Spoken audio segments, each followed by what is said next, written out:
তৃষ্ণার্ত কাক এর গল্প। এই গল্পটি শিশুদের নীতিশিক্ষা, সততা, বন্ধুত্ব, সাহস, পরিশ্রম ও দয়ার মতো ভালো গুণ শেখাতে সাহায্য করবে। Made by Sheikh Sanowar Hossain.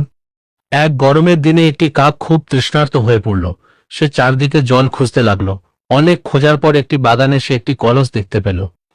কাকটি কলসের কাছে গিয়ে দেখল তাতে অল্প একটু জল আছে, কিন্তু জলের স্তর এত নিচে ছিল যে তার ঠোঁট সেখানে পৌঁছাচ্ছিল না। কাকটি খুব চিন্তায় পড়ল। হঠাৎ তার মাথায় একটি বুদ্ধি এলো। সে আশেপাশে পড়ে থাকা ছোট ছোট পাথর কুড়িয়ে এনে একে একে কলসের মধ্যে ফেলতে লাগলো। পাথর পড়ার সঙ্গে সঙ্গে জলের স্তর ধীরে ধীরে উপরে উঠতে লাগলো। যখন জল যথেষ্ট উপরে উঠে এলো, তখন কাকটি সহজেই জল পান করে তার তৃষ্ণা মেটালো এবং আনন্দে উড়ে গেল। নীতিশিক্ষা: বুদ্ধি ও ধৈর্যের সাহায্যে কঠিন সমস্যারও সমাধান করা যায়।